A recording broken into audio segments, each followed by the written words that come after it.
One.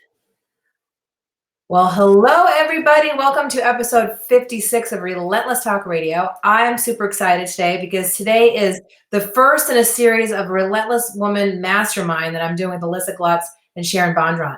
So first of all, before this is the second time I've done this, so I'm learning as I grow here. I have sponsors now on Relentless Talk Radio, and I want to let you know who this week's sponsors are. And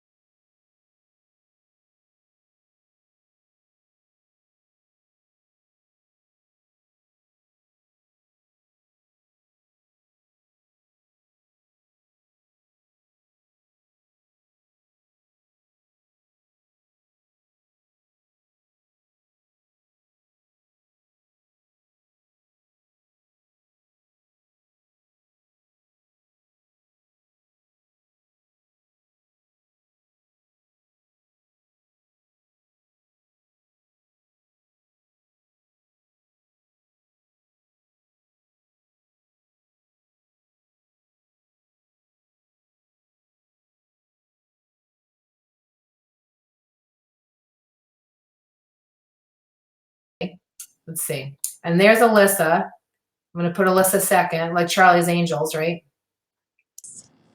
And then here's Sharon.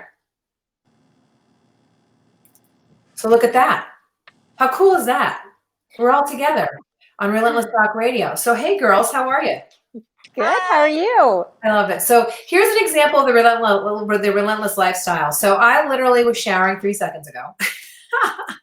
And Alisa was running through traffic and got to a parking lot, which is pretty cool. And Sharon literally just ran into her living room and is like ready to go. So this is what the relentless entrepreneurial mindset's about. It's like getting stuff done, right?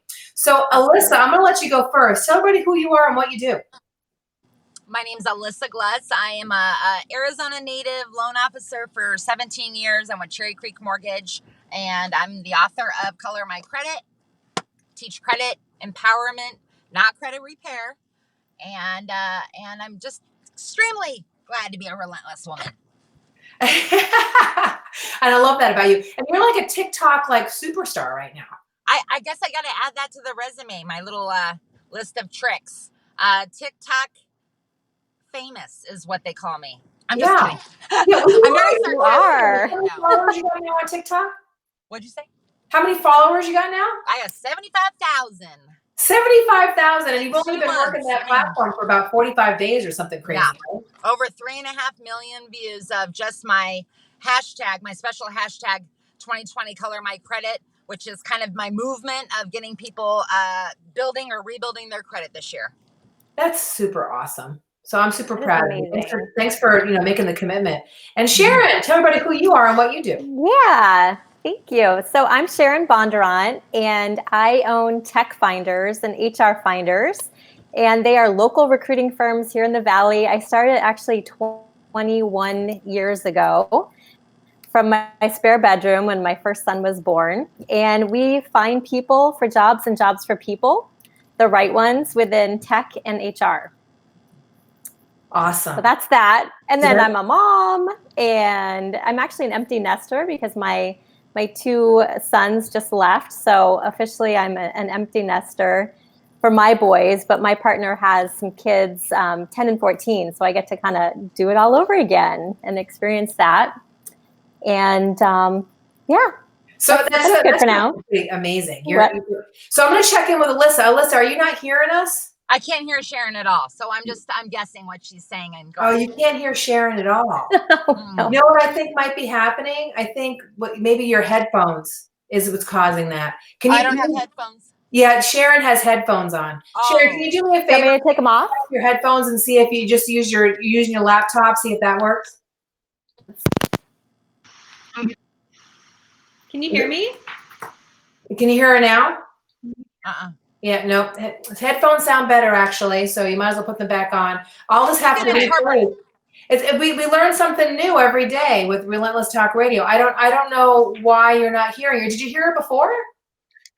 I did in the very beginning. Yeah. Not since you've been live. So, but you could be an interpreter. Okay, so I'll be an interpreter. So see, here's another example of what Relentless looks like. We were tested, and everything was working, and now we're live, and we can't hear Sharon. So now we got so I'm going to have to like basically rephrase for both of you, which is actually fine. Yeah, I can do that. And we'll figure it out later. So super.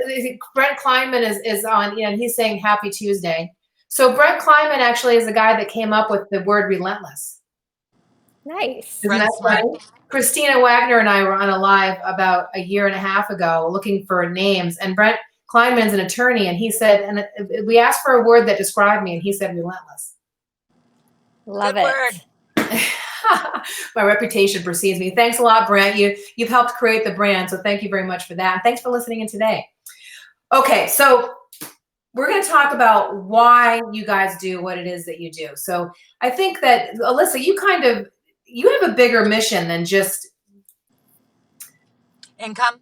Yeah, just income. I mean, it's not that income's not important, because we get into a mode of, money doesn't matter. Yes, it does. Yes, it does. You have to be smart, make your money work for you. Yeah. But for me, it's a very grandiose idea. But I feel my purpose is to help walk with people that have a wish in their heart to build a financial legacy. Maybe they weren't brought up with it. Maybe they didn't learn it at school. Maybe they didn't learn it at home. But there's a wish in their heart that they would like to feel confident with their money, with owning a home, it just leads to so many sickness issues. There's so many different things that when it comes down to it, money's the core. And I really want to just change the way the world looks at money and their relationship with it, and how to make it work for them so they're not working for it the rest of their life. And I feel deeply that is something that I can do with the time I have left on this earth to leave my mark and have an impact. And for me, the impact is so much greater than any income I've ever earned. The income comes with it. I got to live, but I live well. I hate to say that, but Yeah. Direct deposit, baby. Just kidding. So, Sharon, did you hear any of that? It just drives me crazy. Did you hear her? Oh, wait a minute. Hang on. You're on mute. I hear me. We can hear you, but we can't hear Alisa.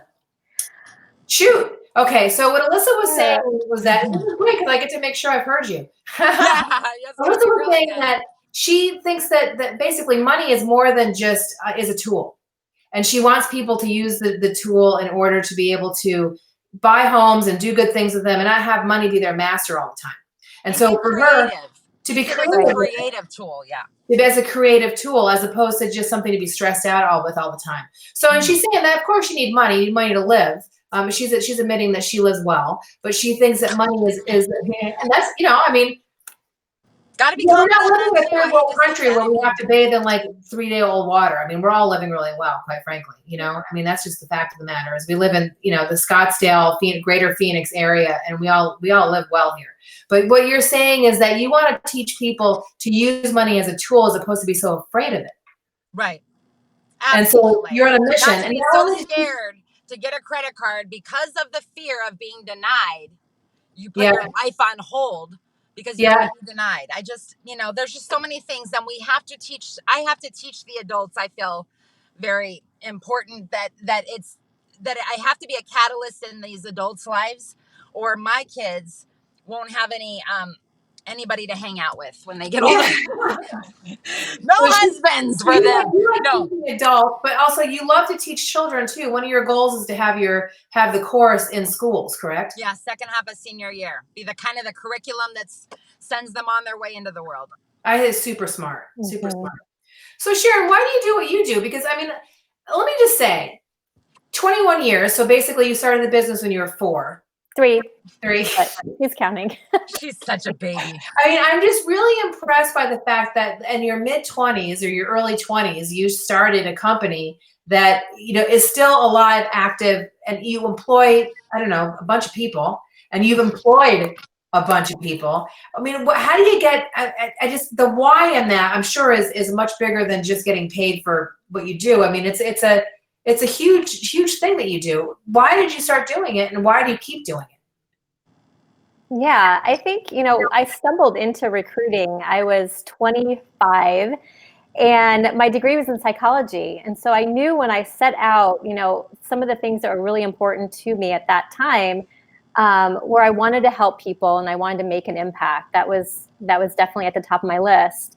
I also wanted to eventually own my own business. I always knew that I wanted to be an entrepreneur. At the time, I thought I wanted to be a psychologist, but I found recruiting, and I learned that I can use all of my psychology. I use every single skill that I actually have when I recruit and when I staff every single day. So the biggest thing is I get to help people every day when I find, the right opportunity for someone or the right company, for that person. And I find people for the companies that I'm working with. It's so rewarding, and just it's still, after all of this time, it's what I do and what I love, and that feeling that I've helped someone makes me want to do it, until I retire eventually. That's listen, Sharon's talking. She's saying that she was initially planning on being a psychologist, but what happened was she kind of stumbled into recruiting, and she realizes that she uses all of her psychology in her recruiting career. So, and as the two of you are talking, and what's really interesting to me is that I just noticed, I know I'm so retarded because I didn't choose that. That's a bad word. I'm so blinded by who you guys are as people that I just realized that you guys actually both do the same thing, but in a different way. Mm-hmm. But what Sharon is doing is she's helping people to earn the money to buy the house. And what you're doing, Alisa, is you're helping people to manage the money so they can buy the house. So you're really actually, both of you are doing huge things. And when people think, oh, she's just a mortgage person, oh, she's just a recruiter, they're not really thinking about what you're really doing. You're responsible for giving people a roof over their head and food in their bellies, quite frankly. Mm-hmm. So absolutely, huge roles that you guys are playing. Huge, humongous roles. Right. It's different. I think it's really interesting that I was attracted to the two of you, because really, when I break down what I do to its core essence, is what I do is I inspire and I lift up people so they can discover their best, so they can do the job that they are on fire to do, so they can earn the living, so they can buy the house and have the stuff, right? Mm-hmm. And so I just love that. That's really what we have in common. Yeah, that is true. Great point. Mm-hmm. And I didn't realize it until we were on a three-way conversation where only I can hear the two. That's so funny. That's so funny. So we'll get with Be Live and fix that for next time. But this is an example of what relentlessness looks like, right? We're like, okay, we're going to call. I'm the only one that can hear all three people, so that's cool. Well, and it's our first call, so we have like 12 more. Right, exactly. We have 12 more to figure it out. That's right. So go ahead, Alisa. Yeah, I was just going to say the importance of the mastermind is knowing what our goals all are individually and how they do work together. There's every one of us has people that we know, but they might not be front of brain. So we might be walking along going, I know a great painter, but unless somebody asks me, or says to me, I need a painter, and in that moment I remember that Jacob's a painter, right, it's going to be hard to bring up that conversation. But when you're in that mindset of growing something, you're also in the mindset of having compassion for people who are growing something as well. So we're constantly looking for connection with resources, I know someone who can help you with that, and maybe I get nothing for that, but that connection alone, that synergy is going to bring about the positivity, the things that we need in our own life. It just, you can't help it, get it on you, So what Alisa was saying is that by being in contact with each other, right, is that we have the ability to create awareness of what we're all doing together, and that creates, ironically, a third mind, right, which kind of gets to kind of this mastermind thing. So for the people who don't know what a mastermind is, Alisa and Sharon and I all independently read a book called Think and Grow Rich, which I actually didn't read initially because the title really bugged me. I relentless pursuit of money. My original intention was never, and still isn't, to be rich. Okay, I know. Right? Even though I plan on earning significant income, the income is really a tool for me. It's not about being like rich, right? But I also think that I had a bad relationship with money when I was younger. What I thought was that as an artist, that money was bad or the root of all evil, or, limiting or shallow or whatever. And I remember saying that to my dad when I was a kid, and he said to me, "You're going to be amazed at how much money it takes to live. You're going to be amazed." And you know what? I am. Every day I'm flipping amazed. When I was a financial advisor at Edward Jones, and I would try to get people to sit down and create a budget and just say, how much money do you need to earn a month to be able to support your lifestyle?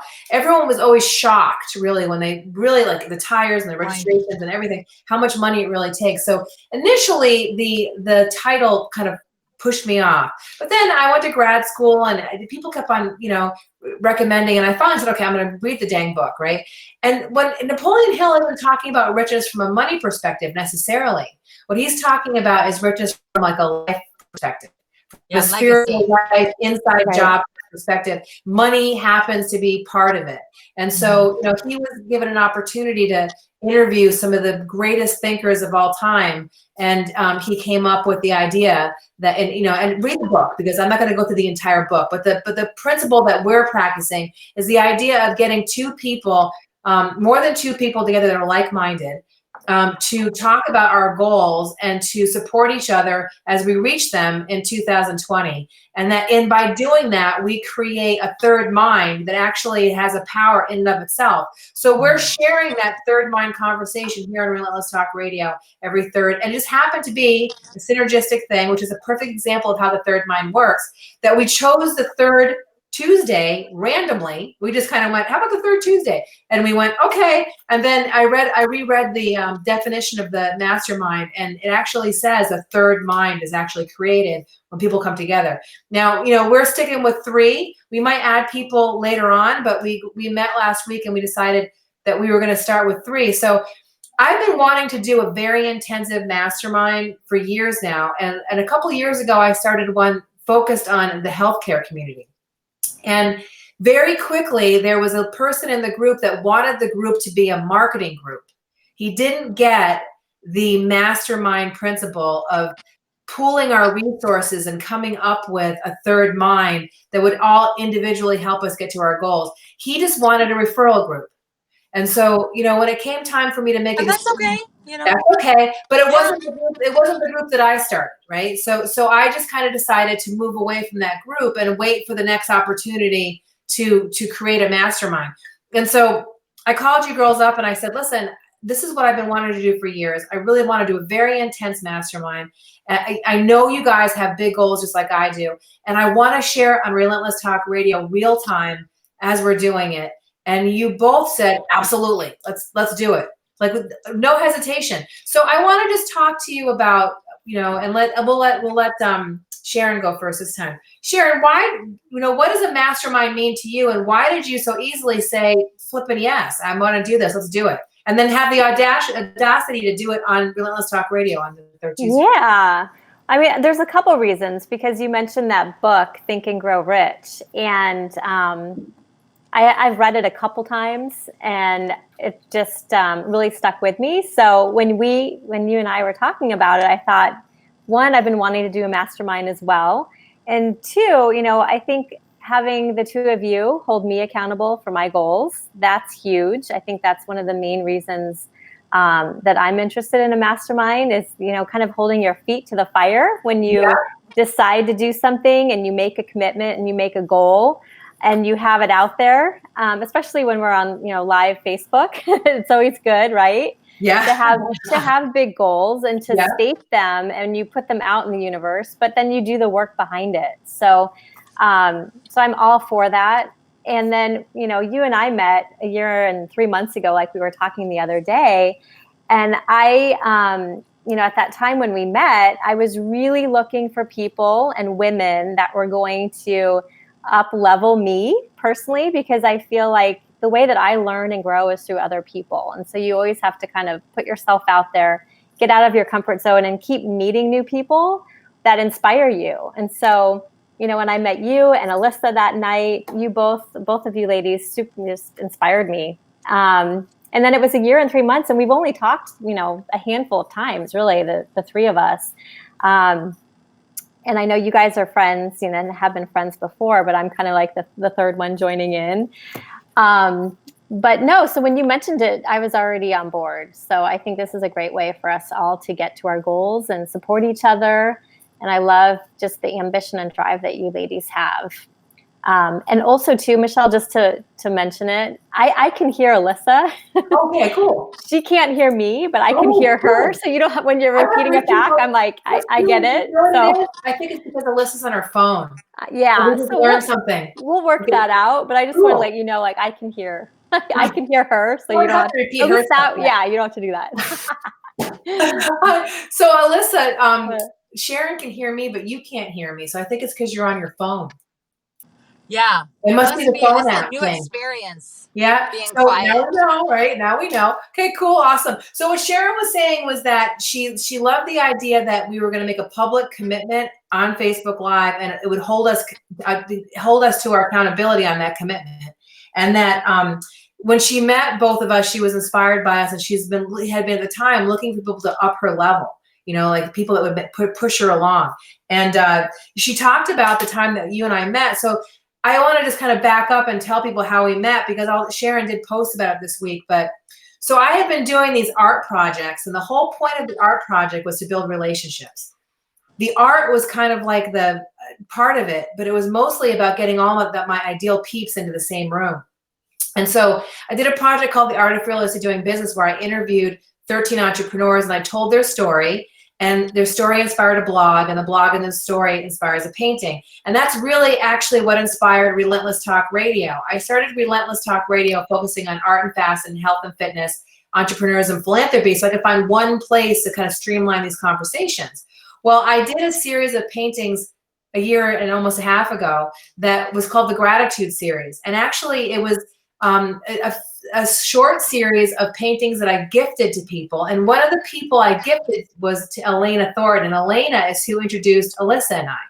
So our good friend Gelly brought Sharon, and Alisa and I had met earlier on that year, and she came to support. And we all three met together at the And I met Sharon randomly away from you. I was walking around looking at the art by myself. She walked up and I said, hi. And she said, hi. And I said, do you know Michelle? And that's how we started talking. That is so funny. I just was drawn to her. I was drawn to her energy. I just thought, I thought she was really pretty. But I'm not, nothing wrong with that. But I'm not a lesbian. But I was like, oh my. I like her. She's pretty. Believe me, if I could be, I would be. I'm surrounded by amazing women. I'm blushing. I choose men every time. Oh, I just love it. So what's really cool is I created the art projects to create exactly what happened between the three of us. Because I know if you give people a reason to get out of the house and talk about interesting things, that they're going to, amazing things are going to happen. And so I met Elena through Linda Franklin, who was the creator of Women of Scottsdale. And I met Gelly at the North Scottsdale Chamber of Commerce when I was the marketing director there. So, if you just keep on meeting people and you keep on putting your feelings out there for the right tribe, you're going to meet the right tribe. You just have to keep on putting the feelings out there. And I feel like all roads are lined up for us to do this mastermind. Mm-hmm. Because even the way we met is an example of relentlessness. And I'll be honest with you, I wasn't going to say yes when you first asked me, because I was like, I'm going to go into, and we'll get into this, but I'm like, I need to go in my cocoon, and I just need to stay here, and I need to not socialize, I need to not do this, thing. And then when you asked me, I was like, yeah, sure.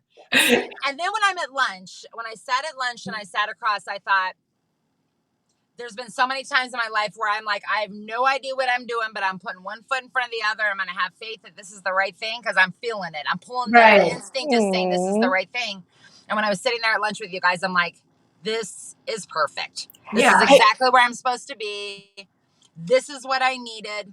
this is going to be good. And it needed to be just a small group, not to isolate anybody, but just to keep it laser focused, Well, Hey, I think Michelle. that one of the reasons why for you, Alisa, especially, is because you're the founder of Claxi Women, which is a huge 4,000 person group.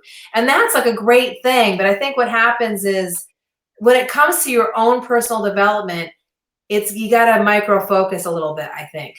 Absolutely. I think. Got you. Which is so why did you say yes, other than the gut feeling? And hang on, before we go there, easy to deal with. Sharon was trying to say something and we didn't get a chance. Let me hold that. Sharon, what were you trying to say? No, I was just going to ask Alisa why she felt she needed to go into her cocoon rather than join us. Yeah, like Sharon was wondering why you wanted to be a chicken shit and go into your cocoon. I didn't say chicken shit. I said chicken shit. I think it's that I've been so good at being out since I got divorced in October 2015. And it's an interesting thing, but I was reading this week. I have said several times that I like a butterfly versus a cockroach in the stages of metamorphosis. In order for the only difference is in complete and incomplete metamorphosis is this cocoon stage, the pupa stage. For the butterfly, they go into this cocoon. And so it's real important. What is this cocoon? What are you going to put in yourself? Put in this cocoon to like really grow so that you can emerge. And last year, my word was emerge, but I didn't quite emerge. And I figured out why. It's because I thought I was a moth. And I'll tell you what that means. I didn't realize butterflies don't emerge from cocoons. Moths do. Butterflies emerge from chrysalis. Right. They're not a cocoon. Cocoons, they go underground. They go hide. They stay under here. They moth around, right? They only come out at night. Butterflies come out during the day. They have a purpose in mind to reproduce, right? Right. But they don't go into a cocoon. They build a chrysalis. So it's in a totally different mindset. This chrysalis is woven together in the end, right before the butterfly emerges. Really, it looks like gold has been spun around this nature. My mom's a photographer, so if you can't tell, I get pretty into the up close and personal of some of nature and animals and things like that. But the connection I feel so much with that tied me into the mentality going into this year of no cocoon. I mean, cocoon, yes, but it's got to be a chrysalis. I got to be very hand selective of what goes in it, of who's in it. It's not that you can't sit, at the table. You just can't sit at my table. And I'm not trying to be isolated. Yeah. I'm just trying to say we're all here together. But I am very purposeful on wanting to build a very specific chrysalis. Yeah. Very specific. And so that's the piece of it that I thought, this is exactly, it wasn't what I was thinking. It's even better. So that's funny. Last year I spent my year pruning. And the analogy in my mind is that, if you have a rose bush, if you want that rose bush to like get bigger and produce more flowers, you actually have to cut things away. Yeah. And we spent some time cutting some stuff away this year. That was in your horoscope this morning, by the way. I read your horoscope this morning. Good to know. It's so funny. And the importance of weeding. I'm telling you, I'm like, I got to read Michelle that. Yeah, you definitely have to weed out, especially when you start to get more specific. And I think that, Sharon, you can probably relate to this because you have a very specific thing that you want to do this year with your business. And you have a very specific things you want to do. And I think there does when you're first kind of networking and getting out there, you're like throwing a wide net and you're just meeting a bunch of people. And it was really important that the three of us did that because we had to do that in order to meet each other. But then I finally figured out what I'm doing, how I'm doing it, what I'm doing it for. And I'm very intentional this year about the same thing, not spreading. I have a lot to do like I always do. So I need to make sure I don't spread myself too thin on things that are no longer necessary. Absolutely. Yeah. That's one of my goals this year that we were talking about. And that's just to make sure that I'm not busy being busy. Right. So in a typical day, there's so many different things because my company, I have 12 recruiters that work in my office and we have, it's a small cohesive team relatively small, but we're one of the largest privately owned recruiting companies in Phoenix. So that being said, I have a number of buckets. There's marketing, accounting, sales, recruiting. There's so many different. Sorry, my phone's going off here. Doing business. I thought I turned that off. But anyway, there's so many different things that I can be doing. So I always have to tell myself and ask myself, is this best usage of my time? Yeah. Is this directly going to move the needle where I need it to move this year? Yeah. And so last year, starting in April, I really, I took a cruise with my boys because my youngest son had just graduated. And we went away, and I didn't really have a lot of, phone service or reception. And it just was like the perfect point for me to really take a pause. And I really assessed, like, okay, what am I doing? What's working well and what's not working well. Mm-hmm. And I got back from the cruise, and I thought, I'm busy being busy. I really am in a lot of different areas in my life. So I paused. I took really from April to December. I tried to, limit social media. I limited what I was doing. I limited what I was saying yes to. I really sat and tried to just be present. And usually I get very impatient, and I get kind of like antsy, and I have to go do something else, right? Like another big goal, or just start something new, just because I'm not bored, but just kind of like, restless. And so anyway, I really was very conscious and said, all right, I'm not going to do that. I'm just going to sit. Like, I'm going to sit with myself and just be, which is very difficult. It's uncomfortable with goers, What? It's uncomfortable to do that for people that are goers. Alisa, what the thing is, she had to take time out from April, December just to sit with herself and be. And she'd said a no to a lot of things, and just it's really funny is that all three of us were in the same place last year. Yeah. We were just kind of like all on the down low. I was recalibrating, selling my house, moving, starting Relentless Talk Radio, pruning, and wanting to move forward, but knowing that I needed to get my feet underneath me a little bit more before I knew where I was jumping. It sounds like you're doing the same thing, Sharon. Are you right? Yeah, absolutely. And so I realized, like, okay, I'm busy being busy. What do I really need to focus on this year that's going to directly move the needle? And that's the thing. Like, there's a lot of things that I can do, and a lot of networking, a lot of, meetings, but are they indirectly going to get me there or directly? And so what I want to do is chunk out most of my time to focus on what's directly, what I need to put my attention to. But still allow, you have to still allow that flexibility in that 20% to try new things, meet new people, go after different things that might indirectly lead you to where you want to go for the year. So it's just, I don't want to do the 80%, that's just absolutely meeting to meet, but I love that part of it. So it's just a matter of juggling and making sure that I'm putting the right amount of time in the right bucket. So that kind of leads me to our goals this year. We all said we would think about it a little bit. And honestly, I put zero thought into it. This next question. Because I actually find that I've gotten okay with thinking on the fly publicly. That's one of the blessings of Relentless Talk Radio. I'm just, everything I'm doing is real time. So my response is going to be seriously real time. But Alisa, what are your goals this year? And we talked about it a little bit over lunch. And let's share generally about what our goals are for this year. And that's what we'll be working on together in the Mastermind, so that we can re-listen to this broadcast, and we're going to say, wow, I'm so glad we figured out that we could hear each other all on our computer thing. That's cool. That was great. We figured that out. And then the next thing we can say is, wow, let's listen to that conversation where we were then and look where we are now, because this time next year is going to be a very different year timing for all three of us. Because we are ready to start moving the needle, as Sharon said.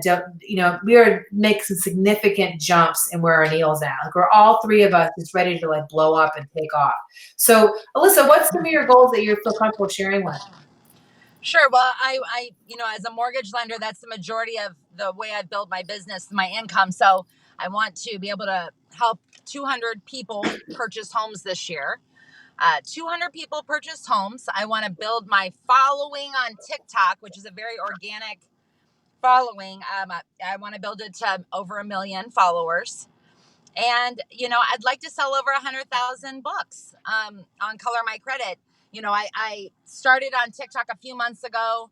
Since October of 2016, I had sold about 800 books. So it wasn't my number one thing, but, I haven't even got to really be that excited about I wrote a book, because it's not like it's like a New York Times bestseller. It's an Amazon bestseller, but it's like, but I really did write it, but to sell, 800 books in this last week from TikTok is mind blowing. And so I just want to keep writing this. My goals as far as let me see where this TikTok thing is going to take me, because it's a very, very early on beginning. If we think about it, I mean, just social media, the internet, everything. We're talking 10 years. We are frontier, we are pioneers in this the social media online world. And we have the ability to be. And so I just really want to grow the type of impact that I think Color My Credit and my idea of it, of helping people look at their money differently. I just want to keep developing that and growing that using the channels and the tools that I have. So 200 homes. That's 200 flipping families. Okay, let's just think about that for a second. I mean, that's a normal. I mean, that's higher than I used to do prior to me taking off. Leaving my marriage and writing the book. I was number 9 in my company as far as production goes. I mean, it was about 220 people I would help in a year, about 35 million in loan amounts, volume. And when I got divorced and I took the last couple of years to really put everything, my passion behind this, everybody in the industry was looking at me going, "Are you crazy? You have a top business. You're a top in your game.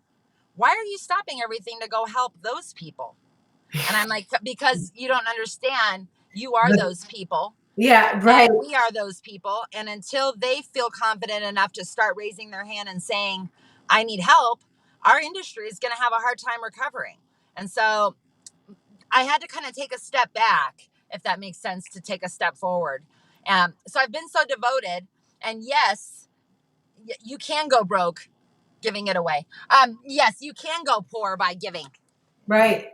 But I'm just kidding. Actually, there's been so much buildup over the last few years, and now there's some opportunities coming to me that I kind of got handed to me right from the beginning, and I blew them. They're getting handed to me again, like speaking on big stages and things like that. And so my biggest thing right now is just mentally being ready for that. Mentally saying to myself, I'm so grateful that I've learned so much in the last few years. I'm so grateful that I'm a better speaker than I was a few years ago.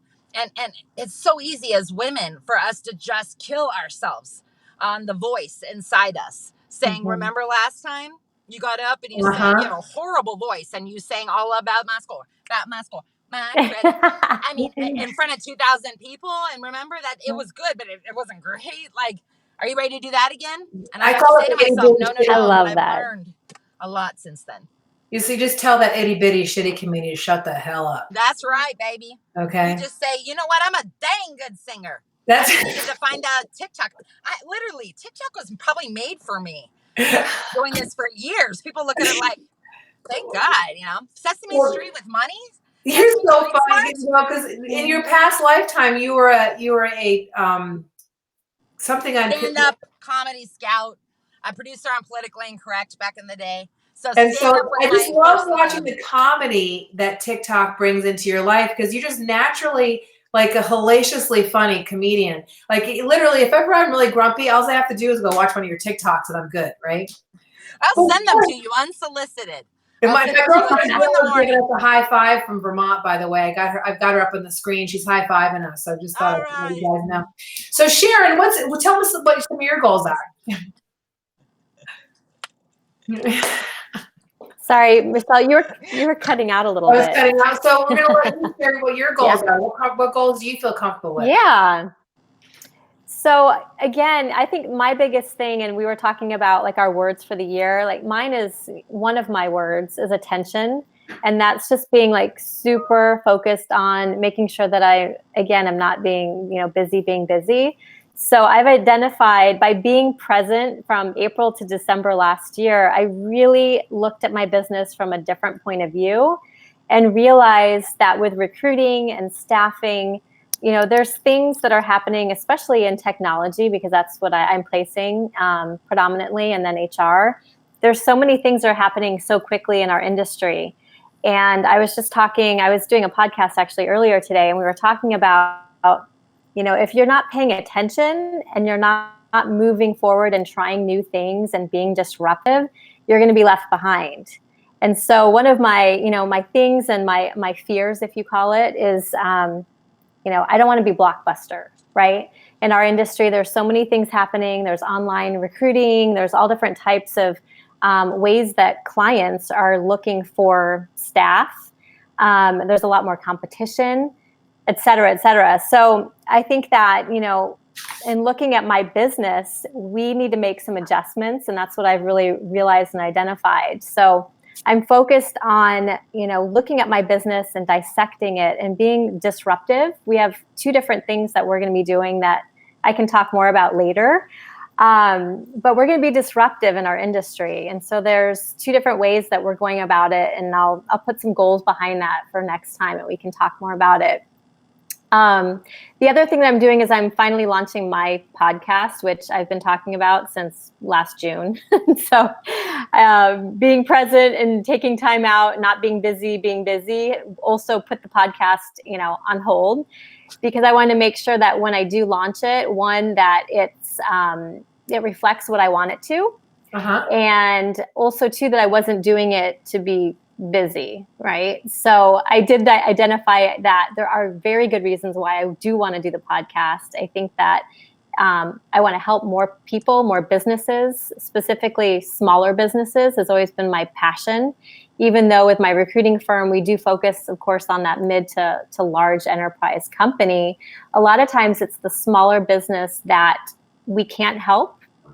So we have some new programs that we're putting in place that can actually help smaller businesses actually use recruiters to help them find the right people. So with that, the podcast is really going to speak to that audience as well and talk to different entrepreneurs and small business owners that are going through messiness. It's called Messy in the Middle. I love that. Alisa, just so you know what Sharon's talking about, she's talking about not wanting to be blockbuster in her business. She's going to be disruptor this year and move forward. And we talked about that at lunch, but also she's talking about her Messy in the Middle podcast, where she's going to be focusing on small business owners and entrepreneurs, and that they'll be offering some services for that particular population next year. And the idea that it is messy in the middle when you're a small business owner. So yeah. And then I'm also doing something disruptive. I love that. Yeah. And then, I'm also doing something on the candidate side, because there's a lot of people, and specifically women, that are between, 40s and 50s, where we need to kind of reinvent our career. Maybe it's that someone had small children at home and now they're empty nesters, and they have a lot more time.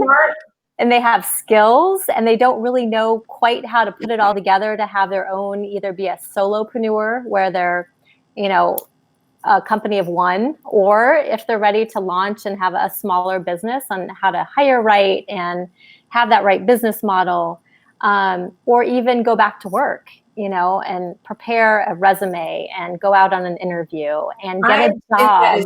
So important. Yeah. Sharon is saying that she wants to have a model that's focused on the 40 or 50 something woman who's maybe an empty nester now and is getting back into the workforce, or maybe they're just in transition and ready to, and this is a place where the two of you align. Mm-hmm. I think there's a lot of 40 or 50 something women that are divorced and they're starting over again because multi-level marketing. I mean, think about how many people got into that business, women wise. that a few years into it are like, I don't want to sew lipstick to my friends anymore. You know, they're Yeah, trying to figure out they're their ready to exit. make a transition. Absolutely. Yep. Well, that's really interesting, Yeah. Sharon. I think you're super smart. Yeah, so that's more on a passion side. It would be separate from my company, the Finders, but it's something that I've always been super passionate about, is helping other women and having them know that, you know, they can do it, that they have everything that they need, and that they just need to kind of get going and get started and do it. So I definitely want to support that. And then just, you know, finally on the other side is that, Michelle, we're both competitors for bodybuilding, and I've had it on my list for a number of years, since I got my pro card in 2015, and that was to at least do one pro show. And so I'm doing that in September. Who knows what will happen, but I'm going to be up there on stage, and we'll see. But so I'm retraining, and I'm kind of coming back from an injury I had. I pulled my hamstring about 3 or 4 months ago now. And it just, as we've talked about, it's taken a long time to heal. And I've gone, you know, a lot of steps backwards because I had to let it heal. And even though I have been working out, it really hasn't been at that level that it needs to be, you know, for a competitor. So anyway, so I'm back on. I went back to my trainer, and I'm training, you know, hard and eating healthy and all that good stuff. So over the next 9 months, or 8 months now, things will be happening. so that's kind of my general goals. But I think, you know, ladies, we definitely need to have very granular, like Alisa's are great, but I think that it's super important that we have very specific goals. And that way we know, are we meeting them? You know, are we exceeding? Are we not meeting them? So Alisa, we were talking about the bikini competition. Oh. And how we both have the same, the poor Alyssa's like sitting in the car going, what are they saying? I'm missing out on everything. Sharon and I both tore, is it your left or right hamstring, Sharon? My left. See, my left. Right. So we have like, just switch legs, right? We both have a torn hamstring. And we're both training for bikini competitions. I probably would if I was training for a bikini. I'd have a hamstring or two pulled. That's why I don't do it. It's that hamstring injury is just so tough because you really have to let it heal. And for folks like Sharon and I, it's really hard, especially when you start going in the right direction, to have to stop, which is what I had to do in September. I had to kind of slow down. I was still working out, but not anywhere near the intensity that I need to. And my show is in May. So I can't joke around. I'm like, you know, back on, you know, I unfortunately had a small piece of cornbread yesterday, and I'm really paying for it today. I was a personal trainer back in college, not to be that way, but it is funny how I taught aerobics and was a personal trainer and wellness coach at ASU. So funny, we have that in common too. We have that in common. Right, so hey, Michelle. So my turn, right? So yeah.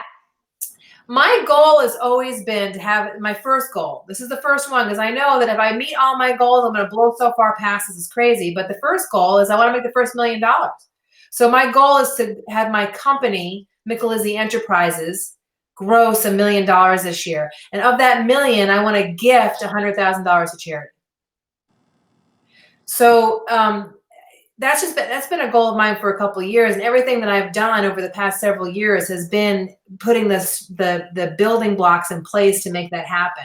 So, you know, I have 4 pillars on Relentless Talk Radio. They're all monetized in a very different way. My health and nutrition partner in the health and fitness part of what I do is isogenic. So I want to change 250 lives this year by getting them healthy and helping them to end physical pain. And of those 250, I want 50 of those people to be business builders, so they're actually healing financial pain, so they can go buy a house with Alisa. So that's the first goal, is that I'm building an isogenics team here in Arizona, California, across the country. Really, I have a Canadian team started and a Vermont team. One of my biggest goals is to grow a very strong Vermont-based team. And one of the reasons why is I had to leave Vermont because I couldn't make the living that I wanted to make in Vermont.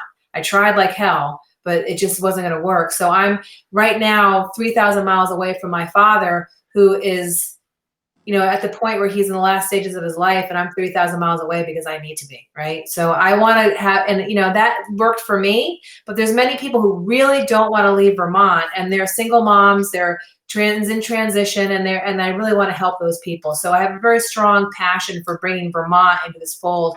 It's something I always wanted to do for Vermont. And I finally figured out how to do that. So that's one thing. I'm also a painter. I'm going to be painting 22 paintings this year. 10 of those paintings are going to be featuring 10 nonprofits here in the Valley. My goal is to gift the painting to the charities and to have their retail stores that if people buy retail from the stores that are inspired, items that are inspired by the painting, that will be part of the $100,000 that I'm gifting to the charities. So the charity gets 50% of the proceeds from anything that sells on my print-on-demand store. So I'm building that. And then I'm also doing a series this year called the Relentless series. And those paintings will be inspired by all the interviews, including this one, throughout the year of 2020. And they'll be opening in 2021. And I want those paintings all to sell 100% sold. And again, of course, 10% always goes to charity. And the charity in that case is the Phoenix Art Museum. So I'll be meeting with the Phoenix Art Museum to kind of get them more into that fold and kind of shout out the Phoenix Art Museum mission. And then my goal is to continue to grow Relentless Talk Radio, so that I haven't picked the number yet. I should. I'm gonna pick the number of how many Relentless Talk Radio listeners I want.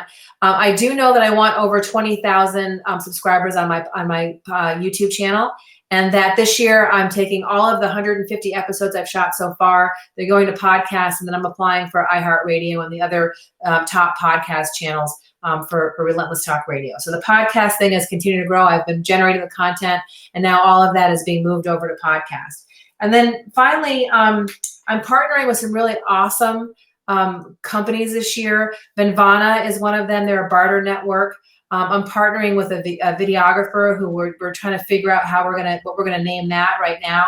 I'm also partnering with two really great photographers and a Relentless Business Alliance team, and I'm asking them for all of their goals this year for our partnership. And so that will be unfolded in what's going on and how I'm able to help the partners that I'm working with Relentless Talk Radio to earn income. So by the time we come back together, I'll have quantified numbers of exactly, what I want in each one of those categories. And then of course, as far as my own health and fitness is concerned, I have a bikini competition in May. I'm hoping that my father's illness continues to allow me to train for it. That's going to be my goal. I've already mapped out my gym in Vermont and my yoga studio in Vermont, should I have to be in Vermont for an extended period of time. I've built my company to be able to work remotely, so I'm happy about that. But I will be going onto the stage on May 3rd for the OCB competition, and I want to be at 12% body fat, which for me is super duper thin. By the way, Elena Thornton said 3 beautiful ladies, and she loves us all. I brought her comments on the screen. Fairy godmother. Elena. Aww. So the bikini competition actually is a pretty scary thing for me. I was a chunky kid growing up. My tendency is to be chunky. Me getting into a really tiny bikini in front of that many people is nerve-wracking. It definitely is making me stretch. I think that people think that because of my personality, everything's easy, and it's not. It's a commitment, no matter what. Even it's if a commitment about signing on to speak. I speak every day. Yeah. But I've gotten in the same mentality as you, where I flip the camera on and I start talking. Yeah. I don't prepare as much because because we want it to be authentic, right? Yeah, we don't want it to come off too canned. Absolutely. I think if we both think of that going into your bikini competition and me speaking maybe in July, that we have to remember that voice, remember who that person is, and remember to hold on to that. And I guess the thing that drives me through the entire process is that I've become an entrepreneur partially by DNA, partially by choice, but mostly by force. And I think there's a lot of people out there that didn't get the big job and they've got big dreams, or they have the job and they're not able to get where they're going. And they think that they have to have all their ducks in a row and have it perfect and just, everything's just, you're in full makeup every second and everything's fine. But the reality is the reason why I started to document my process on Facebook was number one, to hold myself accountable, as earlier Sharon was saying, but also to show people that, as to Sharon's point with her podcast name, I love the name. It is flippin' messy in the middle. Yeah. Relentlessness is not what people think it is. It's not just like cutthroat, I'm just moving forward. And relentless is, when you got a torn hamstring, you're just going for a walk. Relentless is when you got the flu, and I didn't have children, but you guys have been relentless as mothers, where you got a sick baby on one hip, and you got one shoe on, and the phone's ringing, and you got a client, and it is messy. I mean, like, just minutes before this broadcast, the Be Live's logo thing changed. I'm trying to figure that out. I'm bouncing with the one Birkenstock over to, and Alisa's coming on, and Sharon's running. We're literally all just running and just trying to get it done. And you have two choices in life. You can either do it messy or not at all. Mm-hmm. And right. My dad is teaching me something really valuable about how he is transitioning from this life. I mean, it's just so incredibly powerful to me to watch him fight at 86 years old with lymphoma taking over his bone marrow 95%. He was taken by ambulance yesterday morning to the hospital, and the doctors called me and told me what was going on and how they're doing basically the Hail Mary treatment at this point. His heart has gone bad. He's got one valve not working. And my dad, my little 86-year-old dad, is sitting in bed. And I'm like, well, do I get in the plane? Do I come now? I mean, what do I do? I want to be there. I went home for Christmas to make sure that I said goodbye. I want to be there holding his hand when he leaves this planet, if all possible, right? Mm-hmm. And I hear my father in the background. And it's so classically my father. And it's such a perfect lesson that he's taught me, and that I want to share with the world, is that you just don't ever, ever, ever, ever give up. My father, over and over again, my whole life, has said, Michelle, just don't give up. And literally the thing he said to the doctor, I said, well, and I had said to him, Dad, don't keep on trying to be here for Mom and I. We're going to be okay. Everything's set. We're going to be okay. If you're tired, you can go. And he said, Doctor, I'm going to keep on fighting forever. And, that's really what the radio show and the conversations that I have is all about. You have to be that example for somebody, what the fight looks like. It's messy, it's dirty, it's imperfect, it's backwards, it's all of what it is. But if you don't fight, you're never going to get anywhere than being stuck where you are in this moment. And God doesn't make junk. He didn't put us here to not fulfill our dreams. So I feel very committed to sharing the process of my own, because I know there's people that have watched me, that called me and said, Michelle, I just emptied out the garage and I'm painting for the first time in 20 years. And I have a business by day or whatever, And I think that all three of us do that in our own way. And it's from our positions in work, and sharing this process with the Mastermind is going to be powerful, not just to each other, but to the people that are watching us. Mm-hmm. Agreed, Michelle. So I'm super duper excited. We're getting here down to the wire. We have another 2 minutes. So what would you say in closing, Sharon, as we sign off here today? I'm sorry, you were cutting out. Were you talking to me or Alisa? Well, your internet connection, we got to move you to a different part of the house. It's only when you talk directly to me. Ask me something. I'm like, what? I can't hear you. In closing, I want you to say something in closing. We have about 2 minutes left. Yeah, well, I'm just, right from the get-go, I've been excited, and both of you just inspire me so much. And I'm looking forward to this whole year. I mean, it's just starting. It's just the beginning of 2020. And so I'm just looking so forward to seeing our journey throughout the year. I know we're going to do amazing things. We're definitely going to dinner. We are. Into this. A big ass state. How about you, Alisa? What are you thinking? The expert in anything was once a beginner. We're practicing every day, every moment, something to be a little better at. It could be better at being a jerk. There's a lot of things we could be practicing every day. And I think that the one thing that really drew me to you and Sharon is what I see and what I've seen in my relationship with you is this persistent, consistent behavior. And that is the only way anything happens. It's not huge things. It's not selling out a huge workshop, speaking to a huge group of people. It's the one. It's the one person. It's like that starfish story. The what? The Yes, starfish the starfish story. Yes, yes. And it's that one. And so, anyways, I know it's one day, it's one foot in front of the other, it's one person. Um, everybody can have great ideas. Everybody can get passionate for the moment about what they're going to do with their life. But the next day is key. Are they still talking about it? And what you and Sharon both have shown me in the last year, and so I trust you going forward and being partners with me, is that consistent, persistent behavior towards trying to be just a little better than yesterday. Oh, So just I'm an infinite excited. time, I'm excited right? to have the accountability, all of it. You know, the energy. It's going to be good stuff. Totally. Well, I want to thank you both because, they say that, money is valuable, but the most important thing that you can give somebody is your time. Absolutely. You can make more money, but you can't get time back. And as I watch my father get ready to exit the planet, that's really where we're at. Time is really something that I'm very aware of how special it is. So I appreciate your time. I appreciate your presence in my life. And I Thank thank you for the opportunity. your bravery in doing this on Relentless Talk Radio. So we'll see you. Definitely. Well, we're going to see you before then, but we'll see you on Relentless Talk Radio on the third Tuesday, every third Tuesday from 2:30 to 3:30 Mountain Standard Time. And if you can't catch it live, you can always catch it on replay. And usually a week after the broadcast right now, you can catch it on YouTube. All right, guys, have a really great rest of your day. Thank you. Take care. Thanks, guys. Bye. So that's a wrap, everybody. I'm going to go ahead and let these guys go out of the green room. That is a wrap to episode 56 of Relentless Talk Radio. I want to let you guys know again who our sponsors are today. Let me go ahead and make sure I pop up the right screen here. So our sponsors are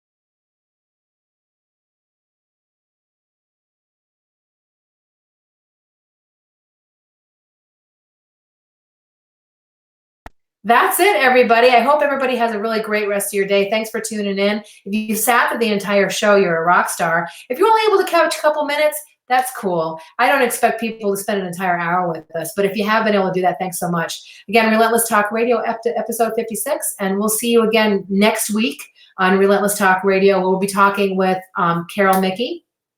She's an amazing artist. And of course, as I say who the second guest is, I'm not even sure. So I'll have to double check on my list. But tune in next week. We'll be talking to a health and fitness professional and a awesome artist. Her name is Carol Mickey. She's a fashion designer. Okay, guys, have a really great day and good day. Have a good day.